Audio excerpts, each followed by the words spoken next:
Tutorial, why and how to factory reset Windows 10 or 11. Explanation. A factory reset can be useful if your Windows 10 or 11 system is experiencing issues like slowness, errors, or malware, or if you plan to sell or give your device to someone else.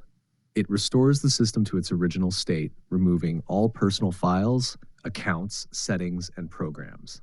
Before performing a factory reset, ensure you back up your data as it will be deleted during the process. Why should you factory reset? 1. Fix system issues, resolves errors, crashes, and malware issues. 2. Improve performance, speeds up a sluggish system. 3. Prepare for sale transfer, wipes personal data, providing a clean start for a new user.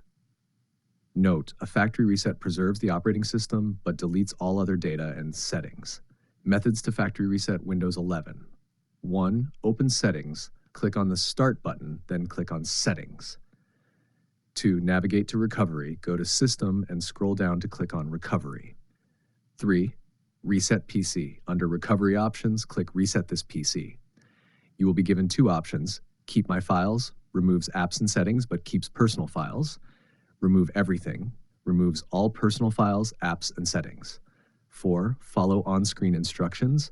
Choose either to download Windows from the cloud or to reinstall from local storage. Follow the prompts to complete the reset process.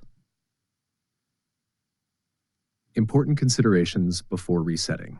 Back up your data. A reset will delete personal files, so back up everything you need. Use safe mode first. Before resorting to a reset, attempt other diagnostics like safe mode to fix system issues. By following these steps, you can return your Windows 10 or 11 device to its original settings, which can resolve persistent issues or make it ready for a new user.